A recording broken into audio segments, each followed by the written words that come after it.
fan, but we can hear the fan. If pay attention, we can hear the fan.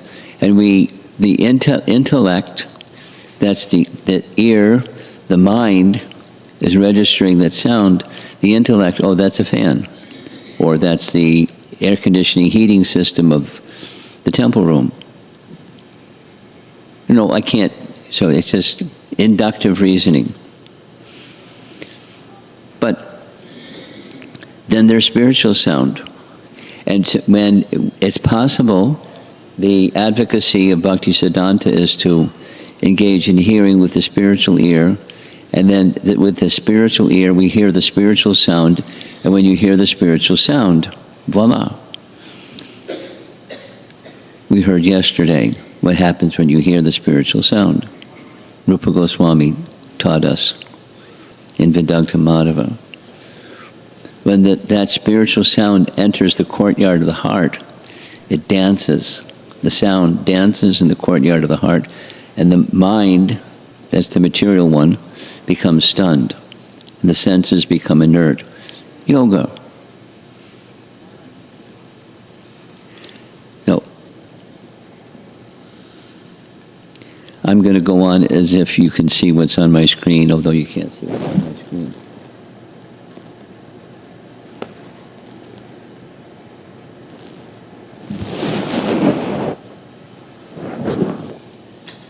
So there's the material or mechanical chanting. There's a nice photograph of Bhaktisiddhanta.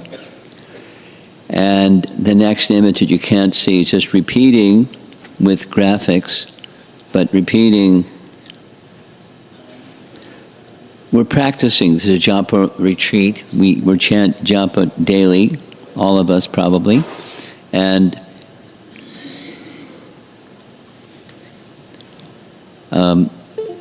we heard yesterday, both from Hari Bhakti Vilas and from Patanjali, these three criterion that make for practice, because we're sadhana, we're sadhakas. Those three things. For a prolonged period of time. Anyone was not here with us yesterday? Okay, so, you weren't with us yesterday. Okay. Patanjali, you know who is Patanjali? Yes?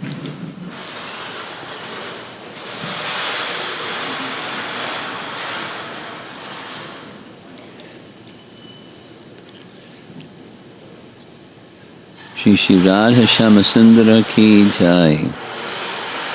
Patanjali is celebrated for his Patanjali Yoga Sutras. It's a book, very terse, it's sutras, Patanjali Yoga Sutras, describing yoga.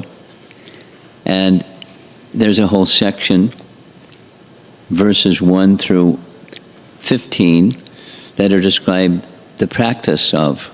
And verse 14 is abhyasa, the practice, and it has 3 parts. 3 parts. That's what we're doing when we chant japa. It's steadiness or continuous or nairantarya. Every day, dirgha kala, for a prolonged period of time. Those are 2. Every day, for a prolonged period of time, and then there's another qualifier, satkara, translated in different ways, but it's with respect and reverence and devotion, or putting it in simple language, the confidence is going to get you to where you want to go. Now it's good to know where you want to go. If you don't know where you want to go, good luck getting there. But if you have a clear idea where you want to go, satkara is confidence that you get there. Or we heard yesterday the whole presentation on adara, with respect, because it's going to get you there. Patanjali has his, and our acharyas have theirs. They're saying the same thing. So just 3 definition of practice for yoga, whether it's chanting or it's any type of yoga that's done properly. The practice, abhyasa, like in Bhagavad Gita, abhyasa yoga yuktena cetasa nanyagamino, abhyasa practice. Every day, for an extended period of time, with confidence it's going to get you to where you want to go. Adara, or satkara. And so then we're practicing, and there's this nice image that you saw yesterday. The ear, and the sound goes in the ear. And then when the sound goes in the ear, now I'm going to read, this is from Bhakti Siddhanta, this is the short class this morning, purposely short. He wrote letters, and he had his letters saved because he kept a procedure he used, I don't know, but he kept a copy and he sent a copy. And then the copy that he saved was later published.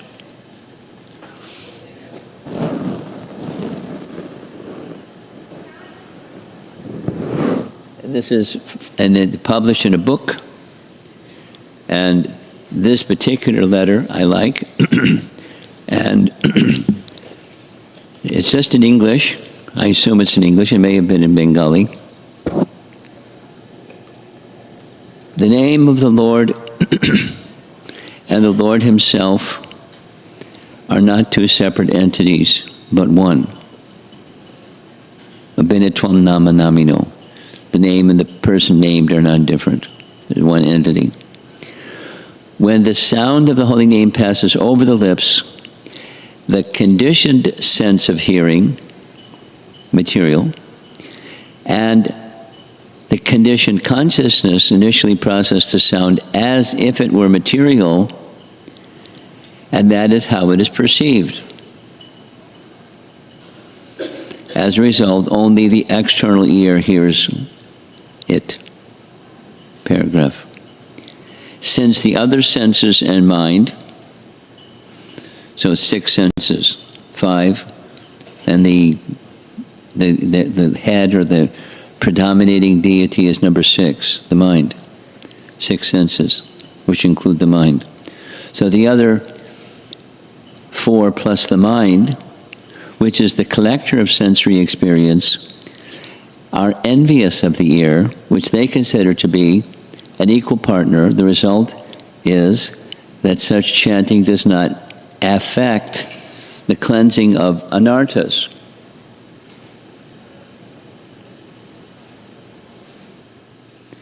There's impurities in the heart, and those impurities in the heart don't get cleansed by that kind of hearing. So what to do?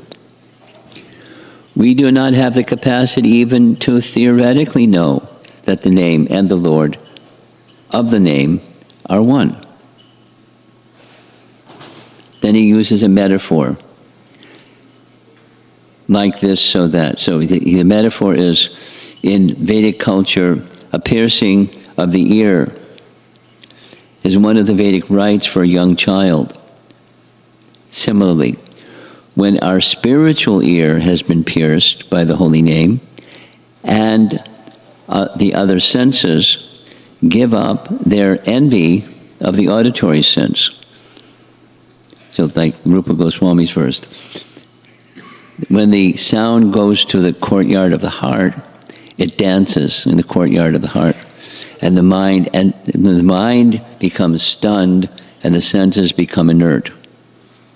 That's Rupa Goswami's way of saying what Bhakti Siddhanta is saying here. I'll read it again. They, that's the other 5, the mind plus the other 4 physical senses, this is spiritualizing the covering through sound, and the sound being a spiritual sound. They no longer quibble with the ear, which alone can perceive transcendental sound. Then the flood of prema pours forth from all the spiritual senses and cleans away the contaminants of opposition and malice. Remember the discussion yesterday, those of you that are with us. Bhaktisiddhanta saying that that which brings us to the material world is dvesha, or envy, misuse of the free will of the living entity, adversity to the supreme, and attraction to the temporary. And that's our material condition. 2 more paragraphs and we're done. Thereafter, the Lord's beautiful form, qualities, associates, and pastimes are revealed in the name, capital H, Himself, not itself. Everything is within the name because the name is Krishna. So the revelation of everything in relation to Krishna comes through the name because within the name is everything. And that's how we get to the spiritual position in this age of Kali. That's through the name. And then everything becomes revealed if we hear with the spiritual ear.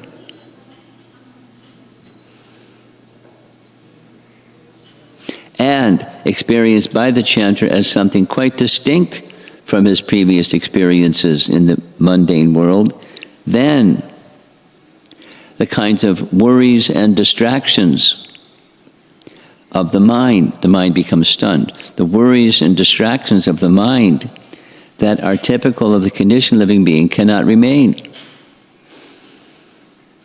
The mind doesn't stop, but the mind becomes spiritualized. So an unspiritualized mind is the material one. A spiritualized one is the one that's fixed on Krishna. Last paragraph. When we learn to hear as we chant, the opportunity to remember Krishna will automatically arise. At that time, Ashtakaliya Lila Smarana. For those of you not familiar with that, Ashtakaliya Lila is there's 24 hours, and you divide 8 into 24, you get divisions.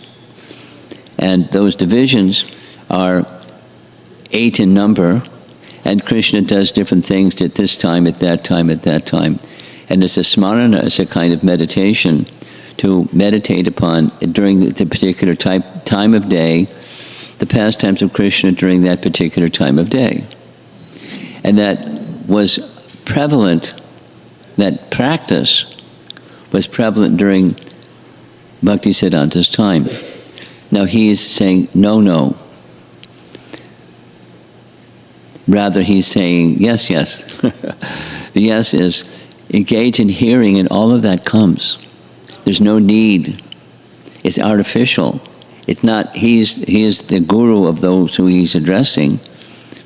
This is some particular disciple, doesn't mention the name, just says 18th December 1928. There's no need to do all that because it comes by itself. Or the mind absorbed in the name brings remembrance of the pastimes of Krishna in the heart or in the mind. Because everything's within the name. Form, quality, pastimes, everything within the name. So that's the hear with the spiritual ear. Now, how do you practice that? Practical application. How do you practice that? Well, the principle of practice, abhyasa, there's 3 elements, remember? Every day, for a prolonged period of time, with faith that it'll get you there. So this intelligence directs the mind. That's when things are in proper order, that's what happens. The intelligence, indriyani paranyahur, this is a verse from Bhagavad Gita. The senses are superior to dull matter. The mind is superior to the senses. Intelligence is superior to the mind. And above all is the soul. So spiritualization is to have proper alignment. So with intelligence, you can direct the mind.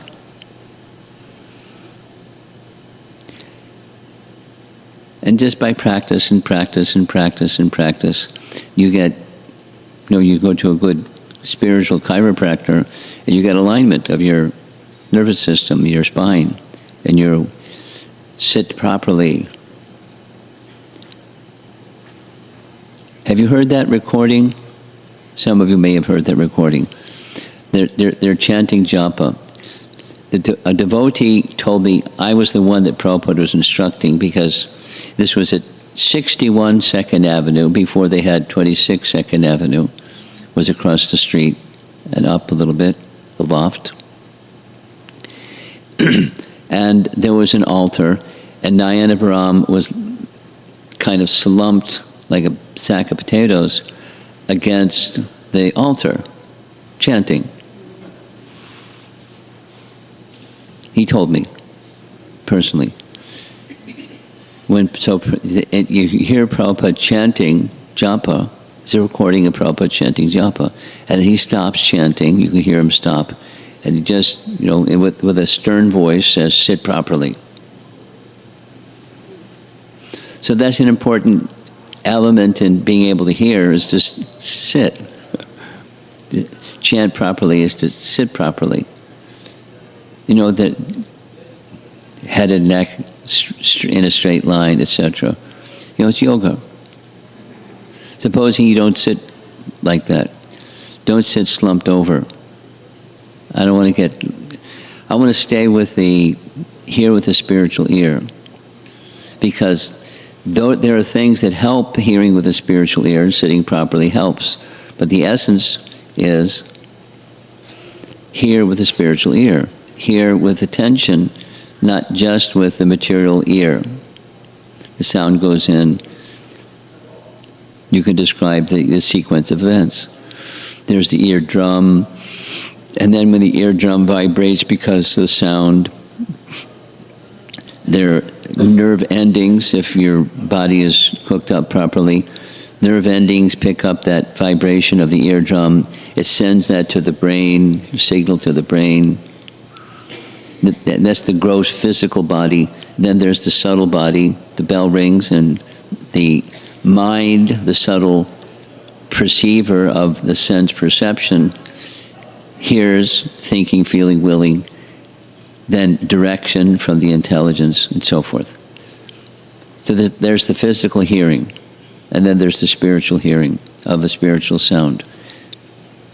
And hear with the spiritual ear.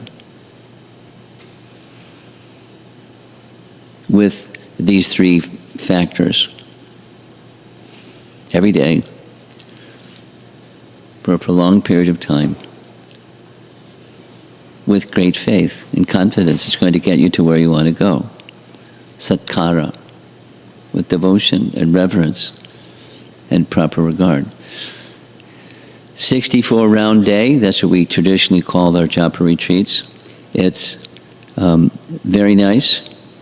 I'm going to read the final 3 slides. It says the graphics change, but the message is, by cultivating our connection with Sri Krishna in his vikara form, vikara means sound, gradually and naturally we will be invested with a potency which will touch and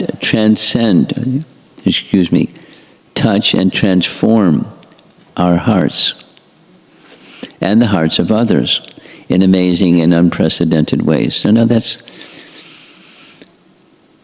a statement, and the statement from Scripture, essentially. And so having faith in Scripture, we have faith in the statement. We have faith in the process of chanting, at least to some degree. So, best of luck to all of you in your 64-round day. And now I'm going to end abruptly and invite you two things.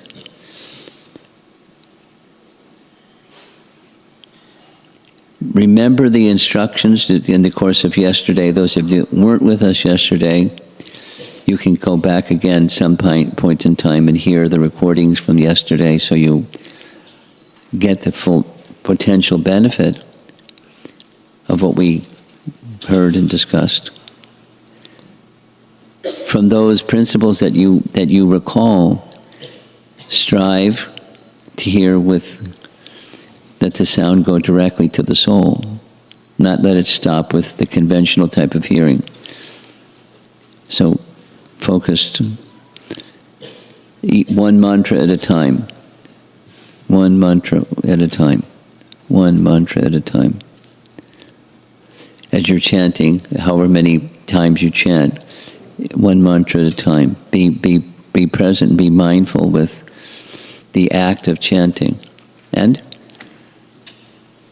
we'll get back again. So when we break chant, at some point in time, there's breakfast. Reminder, when you're having breakfast, unless you're with children, Mauna Vrata, from the moment we end just this morning, until in the afternoon we'll come back together. And we'll have a discussion what your experience was. Srila Prabhupada ki